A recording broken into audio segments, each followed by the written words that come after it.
Dios te bendiga una vez más. Estamos con la lección número 12 bajo el tema Viviendo en constante vigilancia. El texto áureo para la ocasión está en Primera de Corintios, capítulo 16, verso 13. Dice así de la siguiente manera: Velad, estad firmes en la fe, portaos varonilmente, esforzaos. Y la verdad práctica dice lo siguiente: la vigilancia en la fe cristiana significa no olvidarse de la venida de Cristo, estar atento en el celo de no apartarse de Jesús y perseverar en el cuidado contra los falsos profetas. La historia de hoy nos narra una historia interesante donde el Señor Jesús, en sus últimos momentos en que estaba culminando su ministerio en la tierra, llega al monte Getsemaní y allí les pide a algunos de los discípulos que con él estaban que les acompañaran en esos últimos momentos intensos donde él sabía que iba a ser entregado en el monte Getsemaní, y les pide a ellos que velen con él. Y ellos no pueden, y el Señor les hace la reclamación y le dice que deben de velar, igual que nos lo hacen el día de hoy. La exhortación a velar, hermanos, a mantenernos vigilantes, cuidadosos de nuestra salvación, es un mensaje que seguirá resonando hasta el final de los tiempos. Allí tenemos, hermanos, dice aquí, dos aspectos con respecto a velar. El primero se refiere a las palabras de Jesús en la agonía en Getsemaní, en la noche en que él fue apresado. El otro aspecto se refiere al contexto escatológico en el sermón profético registrado en los evangelios sinópticos. Esta lección va a abarcar esas dos menciones importantes que hizo Jesús con respecto a que debemos mantenernos vigilantes. ¿Qué significa la palabra vigilancia? Es el acto o efecto de velar, el estado de quien permanece alerta, de quien procede con precaución para no correr riesgo. Y eso, en los más diversos aspectos de la vida humana, el verbo velar aparece en la Biblia en el sentido de estar atento en todos los aspectos de la vida cristiana. En todos los aspectos de la vida cristiana.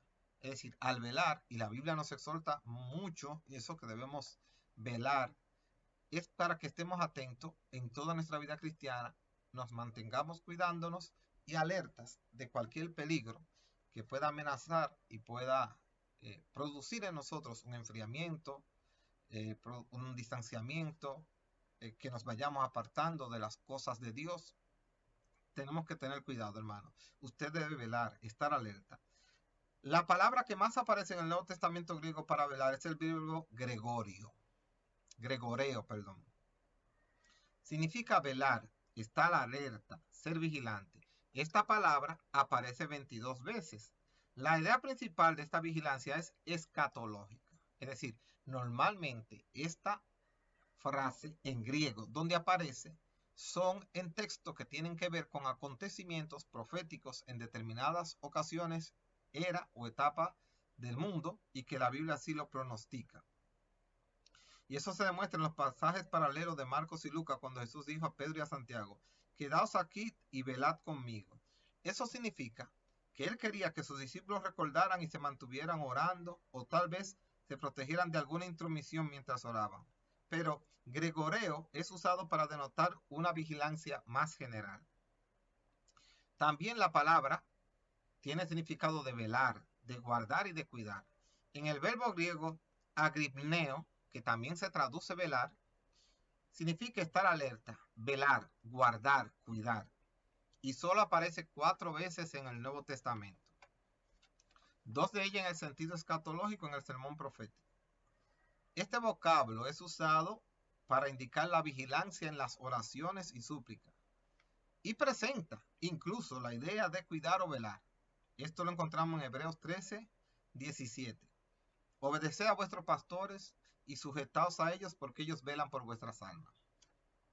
En varias ocasiones, hermano, hoy quiero aprovechar y decirle por qué es que en las clases se introducen el significado de las palabras en su propio idioma. Miren, hermano, porque las palabras se traducen. Al traducirla, no siempre significan lo mismo, y es necesario que nosotros entonces conozcamos el significado real de esa palabra en su idioma. Vamos a dar un ejemplo. Imaginémonos que la Biblia haya sido escrita en español y una persona traduciría la palabra mango o tomaría la palabra mango. Pero la palabra mango en español significa una fruta. Pero también la palabra mango significa un lugar por donde uno puede agarrar un recipiente. Tú le dices, agárralo por el mango. Mira, agarra el mango duro. Pero si hay una frase que dice, agarra el mango duro, ¿a qué se refiere? ¿A que agarre una fruta o que agarre un recipiente por el mango? Entonces, es para dar un ejemplo.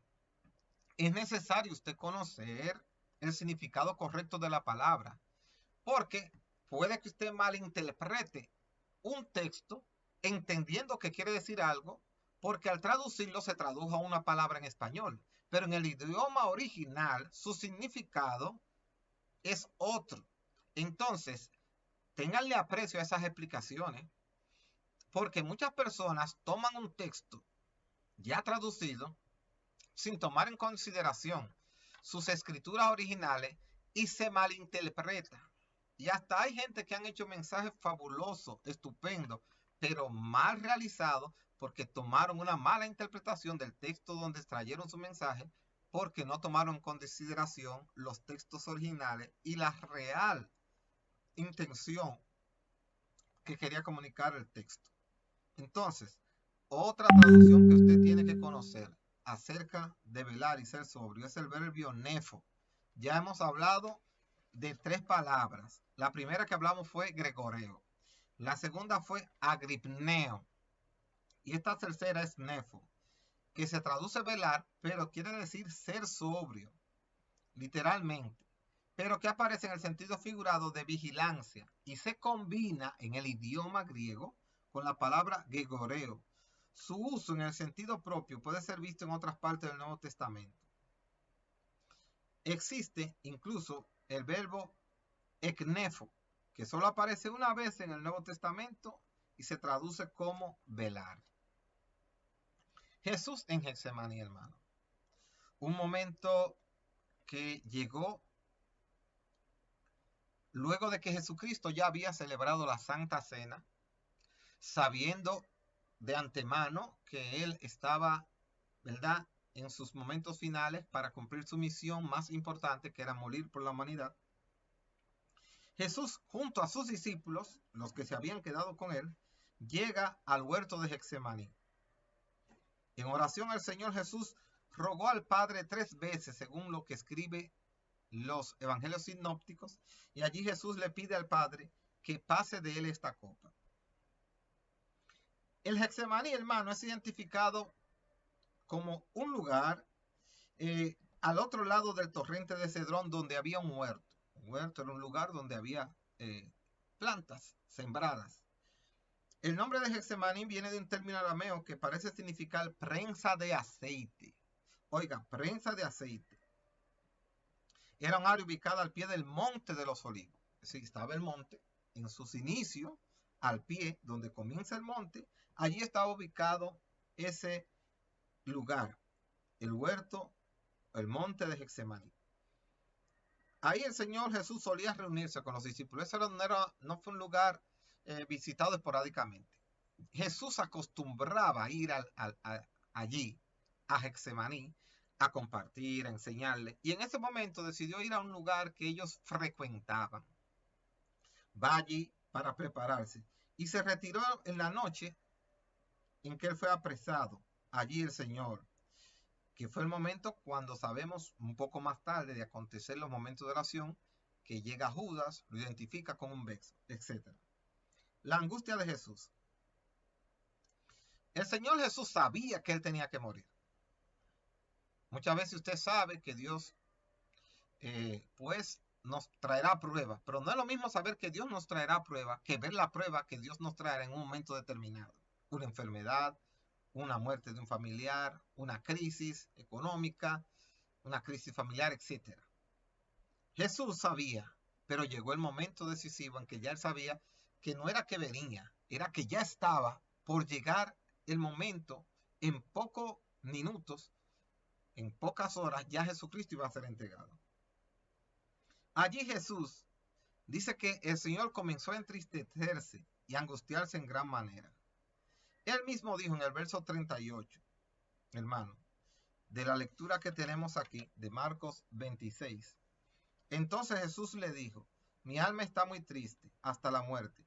Quedaos aquí y velad conmigo. El pavor de Jesucristo, según algunos estudiosos, no era la muerte, porque Jesucristo sabía que él iba a resucitar. Sin embargo, hermano, él sabía que en ese momento, por lo que la Biblia establecía, y cuando él mismo dice, Dios mío, ¿por qué me ha desamparado? En ese momento iba a haber un lapso de desconexión entre la presencia del Padre, que siempre había acompañado al Hijo, y era necesario que el Hijo fuera dejado en su humanidad. Simplemente porque Él en ese momento estaba llevando el pecado de todos nosotros. El Espíritu Santo no puede estar donde hay pecado. Y aunque Cristo no pecó, simbólicamente debía cargar el pecado en el momento de la muerte en la cruz, para luego Él poder entonces redimirnos a nosotros de el pecado que nosotros tenemos y llevarlo Él cargado. Él tenía conciencia de que su muerte era la voluntad del Padre. Este era el momento más crucial para la humanidad, pues estaba en juego la salvación de todos los pecadores. Estaba en juego tu salvación, estaba en juego mi salvación y la salvación de toda la humanidad. La copa. ¿Qué es lo que Cristo dice? Padre, pasa de mí esta copa. Estamos en el punto 3 del punto 2. Padre, si es posible, pasa de mí esta copa. Esto debe ser entendido, hermano, a la luz del Antiguo Testamento. La copa o cáliz aparece con frecuencia en la Biblia y muy especialmente en su aplicación metafórica. Es usada para indicar una situación calamitosa. Podemos ver esto en Salmo 11, verso 6. Y también es usada a veces en momentos de felicidad. Salmo 16, 5, 23, 5. Es decir, la copa representaba un momento especial en la vida de los seres humanos. Cuando Cristo dice, pasa de mí esta copa, es decir, este momento tan angustioso, este momento tan crucial, este momento de tanta carga para mí, Señor, ¿tú crees que tú puedes hacer lo que pase de mí? Pero el Señor Jesús, aunque humanamente ese era su deseo, Él quería realmente, mis amados hermanos, cumplir la voluntad de su Padre. Pero la carga era grande. O sea, vamos a entender. ¿Por qué yo necesito que entendamos ese punto fundamental, hermano? Para que entendamos la petición entonces que él le hace a los discípulos de velar con él. Hermano, este lenguaje aparece en el Nuevo Testamento. El Señor Jesús se refería al cáliz de la ira de Dios como castigo de la separación del Padre en el momento de la cruz. Al hablar de que pasara esa copa, él no era que él no quería morir, entiéndelo. O sea, la parte que Jesucristo quería como que no se realizara era esa parte donde el Padre lo desamparaba, lo dejaba solo por la situación de que el pecado de la humanidad se colocaba en Jesús al morir en la cruz del Calvario. Y Jesucristo decía, Padre, es posible que ese momento donde tú me abandones, eso no suceda. Pero mira, que no se haga mi voluntad, sino la tuya. Él sabía que estaba llegando la hora de ser sumergido en la maldición que trae el pecado, pero no porque él pecara, sino por nosotros los pecadores. A contrario de ti y de mí, que somos malditos por el pecado que engendramos de Adán y Eva, Cristo no fue maldito por el pecado que trajo de Adán y Eva, sino por el pecado que él cargó de la humanidad. Siendo puro, él se hizo impuro para cargar el pecado tuyo y mío. Mis amados hermanos, estando en ese momento y conociendo su situación humana, Cristo invita a sus discípulos a que le acompañen a él a velar. Después de una breve explicación sobre Jesús en Getsemaní, vamos a retornar al tema principal de la lección, el cual es acerca de velar. Jesucristo le pide en Mateo 26, del 36 al 41, ustedes lo pueden leer, aquí está la exhortación a velar. A pesar de que otros temas son importantes aquí, vamos a concentrarnos en esto. En el contexto escatológico, la exhortación a velar, hermano, es uno de los puntos centrales del sermón profético, porque no se sabe el día ni la hora de la venida de Jesús. No sabiendo ya el día ni la hora, ¿Qué debemos hacer nosotros según la palabra de Dios?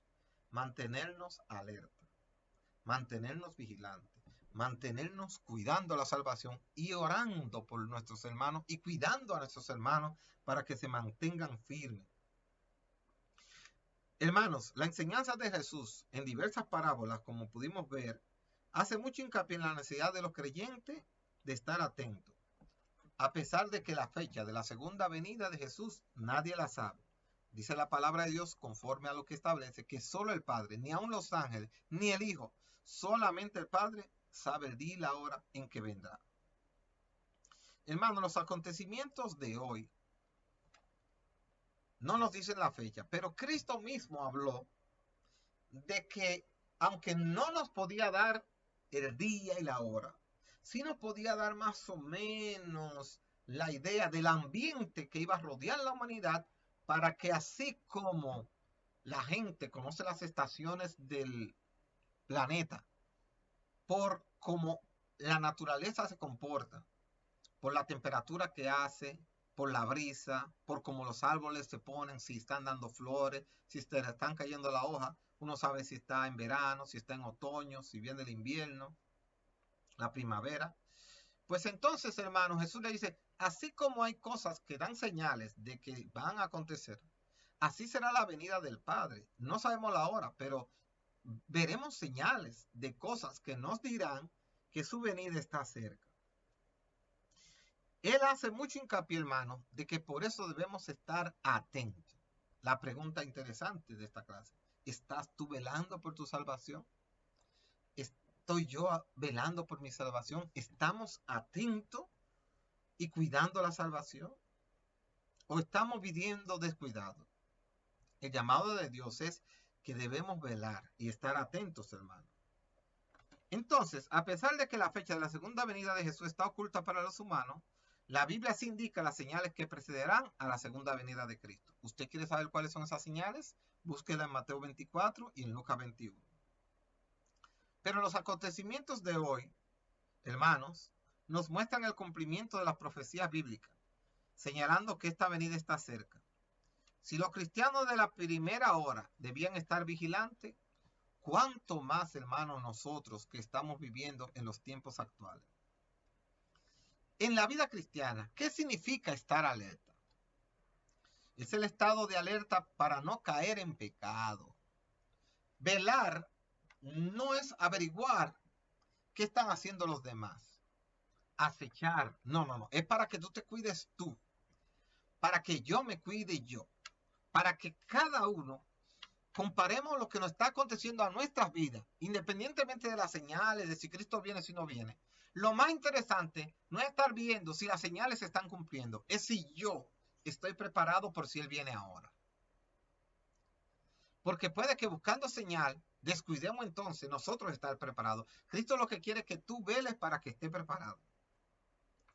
Esta vigilancia, hermano, no deja de ser un ejercicio continuo en la fe hasta que Jesús venga. Todos los días de nuestra vida debemos velar por nuestra salvación. Él puede volver en cualquier momento y las señales de su venida están ahí, como el avance de la inmoralidad y de la corrupción, del pecado y de las profecías que están dadas en la palabra de Dios. Inclusive una de ellas es la evangelización a todo el mundo.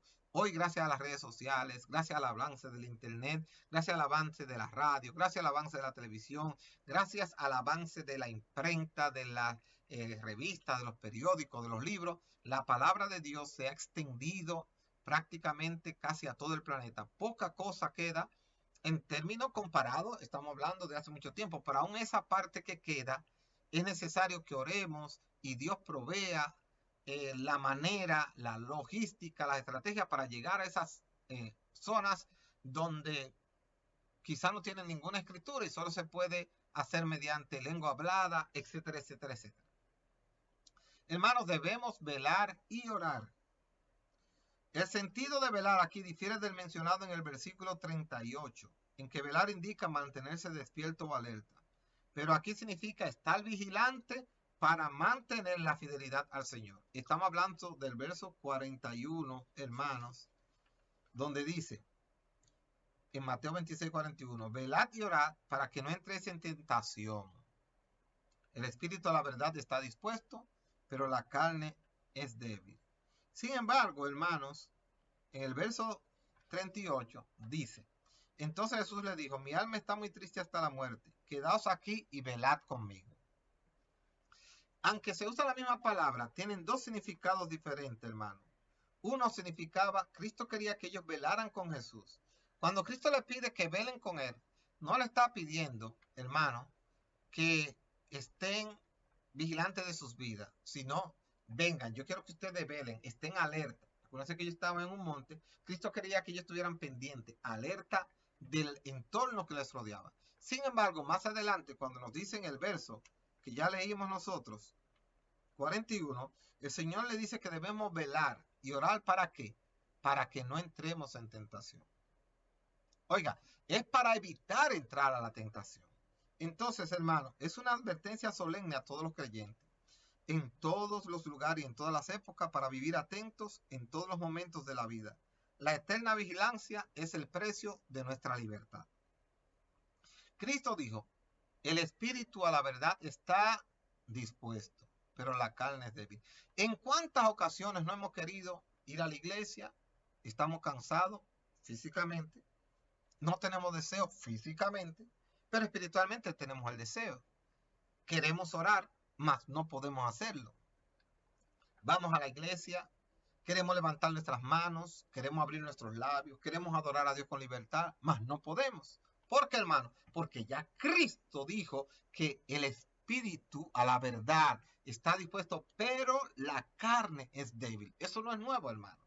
Entonces, si ya tú lo sabes, que tu carne es débil, cuando tú tengas ese deseo espiritual de hacer las cosas que Dios te ha dicho que haga, cuando tú sientas el deseo espiritual de moverte para hacer algo que Dios quiere, tú sabes que tiene a la carne que es débil, que no lo va a querer hacer. Ahora, la pregunta es, ¿quién va a tener el control de tu vida? ¿La carne o el espíritu? En este momento es tu decisión de quién va a tener el control. Jesús quiere que sea el espíritu. Esa es la voluntad de Dios. Pero nosotros tenemos que saber que tenemos una resistencia carnal, humana, una debilidad que quiere impedir que las cosas se hagan conforme a como Dios quiere. Entonces, por eso es que Cristo dice que tenemos que velar, estar atento, vigilante y observando para que las cosas del Espíritu puedan funcionar en nosotros, para que las cosas del Espíritu se den, evolucionen y avancen. Bendito sea el nombre del Señor. ¿Qué sería esto? El sentido aquí. La carne es un término frecuentemente usado en la Escritura con variación semántica, hermano, amplia, que no es posible describir todo su significado. En este espacio aquí, esta palabra puede indicar la debilidad de nuestra naturaleza física. Una carne humana que puede estar débil por muchas razones, por cansancio, por enfermedad, por indisposición. No es la carne de carnalidad, de pecaminosidad a la que se refiere aquí, sino a nuestra naturaleza humana que es débil, que se agota, que se revela, ¿verdad? Para no hacer a veces la voluntad de Dios por cosas sencillas, pero debemos sobreponernos. Jesucristo, hermano, les reclamó a los discípulos y le dijo, vino luego Jesús a sus discípulos y los halló durmiendo y dijo a Pedro, ¿así que no habéis podido velar conmigo una hora? ¿No habéis podido estar atento? ¿No habéis podido estar despierto? ¿No habéis podido cumplir el vigilar y cuidarme? Hermanos, tenemos que mantenernos vigilantes, velando. El tema de hoy es viviendo en constante vigilancia. Como creyentes, para mantenernos firmes y victoriosos en la batalla espiritual que debemos nosotros lidiar de manera constante, debemos procurar, hermanos, estar vigilantes, estar velando siempre. ¿Para qué, hermanos? Para que hagamos las cosas del Espíritu. Hermanos, la carne es débil. El Espíritu, Jesús dijo, la verdad está dispuesto, pero la carne es débil. Debemos velar para no entrar en tentación. Cristo hoy nos hace un llamado firme como se lo hizo a los discípulos. Ojalá que no nos tenga que hacer el reclamo que le hizo a ellos. ¿No habéis podido velar conmigo una hora? Qué bueno que estamos orando a las 5 de la mañana. Qué bueno que estamos orando en Fe y Liberación a las 6 de la mañana. Qué bueno que se está orando a las 7. Qué bueno que se está orando a las 3. Qué bueno que los niños están orando. Si tú todavía te falta integrarte, hazlo. Alabado sea el nombre del Señor. Vamos a integrarnos para que el Señor esté orgulloso de la iglesia Fe y Liberación y diga, esta es una iglesia que está velando y orando, hermano. ¿Para qué? ¿Usted sabe para qué lo estamos haciendo? Para no entrar en tentación. Así que, hermanos, quiero decirle que Jesucristo nos enseñó a nosotros todo esto para que tengamos una vida victoriosa. Cristo sabía que iba a la cruz, a un momento fuerte. ¿Qué hace antes de ese momento? ¿Se descuida? No. Busquen oración al Padre. ¿Para qué? Para fortalecerse. La oración es un instrumento necesario para fortalecernos, hermanos, porque los momentos difíciles en la vida van a venir. Así que, hermanos, óyeme bien la conclusión de la clase. El enfoque en el relato de Getsemaní es la vigilancia. Y por esta razón no entramos en otros puntos del texto, porque es lo que queríamos enfocar. Finalizamos diciendo que en la tentación del desierto, el Señor Jesús rechazó el dominio del mundo sin el Padre. Pero aquí, Él decidió aceptar sufrir y morir por nosotros con Dios. La experiencia de Jesús y de sus discípulos en el huerto nos enseña que cada cristiano tiene su Getsemaní y cada uno de nosotros se debe someter a la voluntad del Padre. Dios nos bendiga grandemente y nos vemos pronto en la próxima lección que vamos a estar compartiendo. Así que, amados hermanos, Dios nos bendiga a todos y nos guarde una vez más.